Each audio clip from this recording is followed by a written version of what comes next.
Баршаңызға қайырлы күн. Бүгін біздер 3 қабатты слива пирогын дайындаймыз. Сетадан өткен ұнға салқын сары майды салып, крошка дайындаймыз.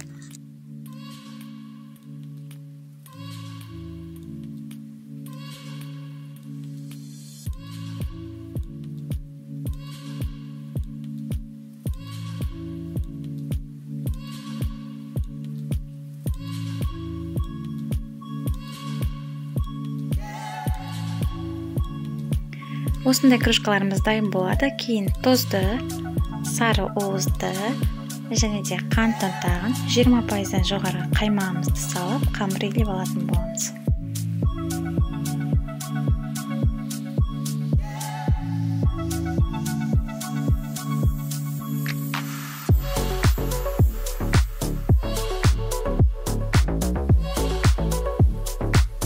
Дайын қамырымызды 20-30 минутқа холодильникке салып аламыз.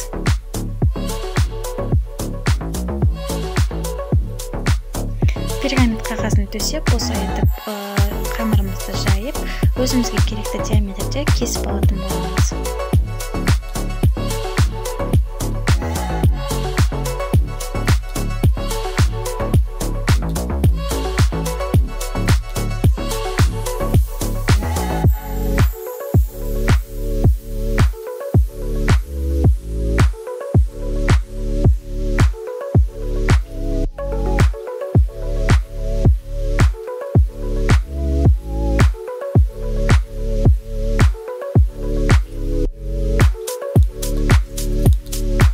Қалған қамырды осылай пайдаланып, бортик дайындаймыз.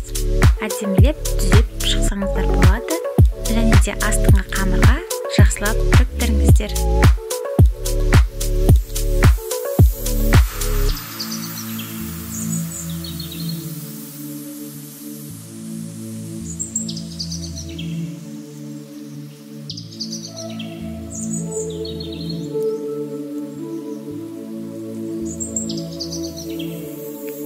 Кейін жуып туралған сливаларды осылай етіп текшелеп салып шығасыздар.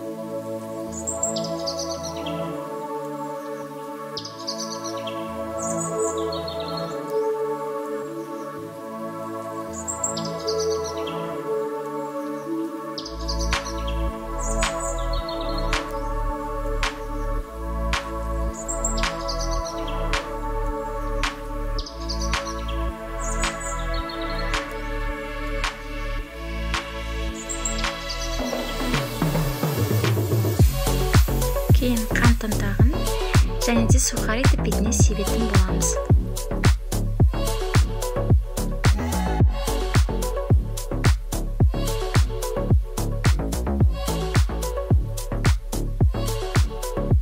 Үшінші қабат меренге дайындаймыз. Ол үшін салған жұмыртқаның ақ уызын миксерлеп аламыз. Осындай ақ көпіршікті болғаннан кейін қантты салып, аз-аздан салып араластырамыз. Кез келген миксер түрін қолдансаңыз болады.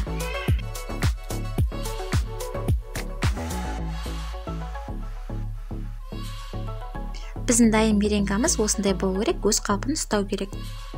Қаймаққа сары уызды салып, бір келкі масса болғанға дейін араластырамыз.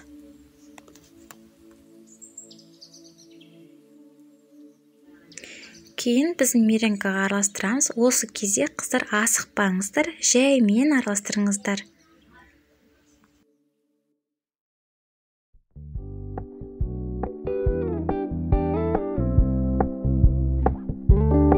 We're gonna keep it low key, keep it softly spoken, with no strings tying you to me.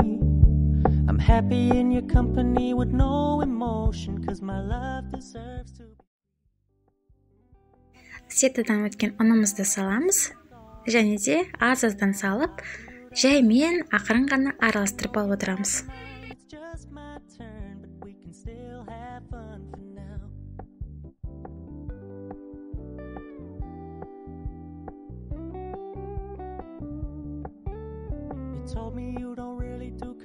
Үшінші қабатымызды әдемілеп тегістеп құйып шығып, 180 градуста қызып тұрған пешке 40 минут пісіріп алатын боламыз. I never wanna play happy families with you, but I like having you around. fully aware this is a flash in the pan, but we can still have fun for now.